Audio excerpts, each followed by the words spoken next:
Hi hello friends, welcome to movie review of Thangalaan. Star casting to Chiyaan Vikram and Malavika Sharma, director by Ranjith. రివ్యూలోకి వెళ్లే ముందు కొత్తగా నా ఛానల్ చూస్తున్న వాళ్ళు ఎవరైనా ఉంటే ప్లీజ్ గైస్ లైక్ చేయండి, షేర్ చేయండి అండ్ సబ్స్క్రైబ్ చేసుకొని పక్కన ఉన్న బెల్ ఐకాన్ని క్లిక్ చేసుకొని ఆన్లో పెట్టుకోండి ఫ్రెండ్స్ ప్లీజ్. ఇక తంగలాన్ మూవీ విషయానికి వస్తే అలాని బ్లాక్ బస్టర్ హిట్రా అని చెప్పలేము, ఓకే ఓకే అనిపిస్తుంది. మరి నాకు అలా ఎందుకు అనిపించిందో ఫుల్ డీటెయిల్ రివ్యూలో తెలుసుకుందాం. First of all cinema story గురించి మాట్లాడుకుంటే, తంగలాన్ అంటే హీరో విక్రమ్ స్వాతంత్రానికి పూర్వం మన దేశం బ్రిటిష్ చేతిలో ఉన్న కాలంలో ఒక గిరిజన తెగకు చెందిన రైతు. అయితే ఎంత కష్టపడి పంటను పండించినా అదంతా శిస్తుకే పోతుందని, ఆ పంటను తినే భాగ్యం లేక తన గూడెం ప్రజలంతా కూడా నానా అవస్థలు పడుతూ ఉంటారు. ఒకేడాది పంట అంతా కాలిపోవడంతో శిస్తు కట్టలేక తన భూమిని కోల్పోతాడు తంగలాను. అలాంటి తరుణంలో ఒక బ్రిటిష్ ద్వారా కూలాస్ చూపి ప్రమాదకరమైన ప్రాంతాల్లో బంగారు గనులు ఉన్నాయని వాటిని తవ్వే పనికి గూడెం జనాలను పిలుస్తాడు. అది ప్రమాదం అని తెలిసినా తమ బతుకులు మారడానికి ఇదే మంచి అవకాశం అని కొంతమందిని వెంట పెట్టుకుని వెళ్తాడు తంగలాను. సో ఇక ఆ టైంలో తంగలానికి ఎదురైన సమస్యలు ఏమిటి, వాటిని దాటి తంగలాను బంగారాన్ని వెలికి తీయగలిగాడా, అది చివరికి ఎవరు సొంతమైంది అనేదే ఈ సినిమా స్టోరీ. ఈ సినిమాకి ప్లస్ పాయింట్ ఏంటంటే, ఎప్పుడు మనం చూసే తరహా సినిమా కాదు ఇది. స్టోరీ కానీ, స్టోరీలో క్యారెక్టర్స్ కానీ, అవి మాట్లాడే మాటలు కానీ ఇవన్నీ కూడా కొత్తగా అనిపిస్తాయి. ఇదే ఈ సినిమాకి సగం బలం. ప్రేక్షకుల్ని 2 గంటల పాటు కొత్త ప్రపంచంలోకి తీసుకెళ్లాడు రంజిత్. విక్రమ్తో సహా ప్రతి నటుడి నటన అద్భుతం అని చెప్పాలి.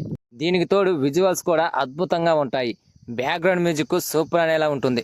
బట్ ఈ సినిమాలో ఇన్ని ఆకర్షణలు ఉన్నా కుర్చీలో కుదురుగా కూర్చోబెట్టలేకపోయింది తంగలాన్ మూవీ. దానికి రీజన్ రంజిత్ చేసిన గజిబిజి నేరేషనే. స్క్రీన్ ప్లే పరంగా ఈ సినిమా ఆకట్టుకోలేకపోయింది.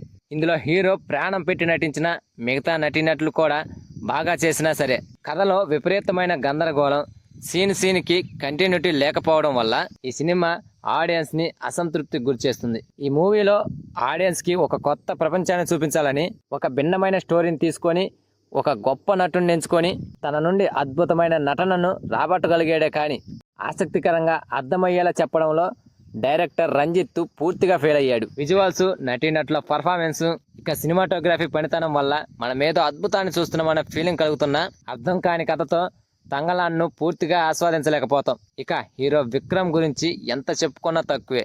ఈ సినిమాలో తను కనిపిస్తున్న ప్రతి సీన్కి నోరేట్లా పెట్టుకొని చూస్తాం, అంత అద్భుతంగా నటించాడు అతను. ఒకవేళ బాక్స్ ఆఫీస్ రన్ సరిగా లేకపోయి సినిమా ఫెయిల్ అయినా సరే తనకి జాతీయ అవార్డు వచ్చినా ఆశ్చర్యపడనక్కర్లేదు, అంత అద్భుతంగా నటించాడు. దీనికి తోడు స్టోరీ మటుకు కరెక్ట్గా సెట్ అయినట్టయితే ఓ రేంజ్లో ఉండేది ఈ సినిమా. ఫస్ట్ నుంచి ఈ గందరగోళం ఉన్నప్పటికీ ఫస్ట్ హాఫ్ పర్లేదు అనిపించుకుంటుంది, కానీ సెకండ్ హాఫ్లో కన్ఫ్యూజన్ బాగా పెరిగిపోయి ఇబ్బంది పెడుతుంది. ఇలా ఉన్నా సరే విక్రమ్ నటన, కథలోని వైవిధ్యం, విజువల్స్, కొన్ని ఎపిసోడ్స్ అండ్ బ్యాక్గ్రౌండ్ మ్యూజిక్ వల్ల ఈ సినిమాని ఒకసారి చూడొచ్చు. సో ఫైనల్గా చెప్పాలంటే కళ్ళకు కనువిందులు అనిపించిన మనసుకు మాత్రం ఎక్కడో కొరతలా అనిపిస్తుంది. సో అది ఫ్రెండ్స్ ఈ తంగలాన్ మూవీ సిచ్యువేషన్. ఈ సినిమాకి నా రేటింగ్ వచ్చేసి 3/5. సో ఈ రివ్యూ కనుక మీకు నచ్చితే ప్లీజ్ గైస్ లైక్ చేయండి, షేర్ చేయండి, సబ్స్క్రైబ్ చేసుకొని పక్కన ఉన్న బెల్ ఐకాన్ని క్లిక్ చేసుకొని ఆన్లో పెట్టుకోండి ఫ్రెండ్స్ ప్లీజ్.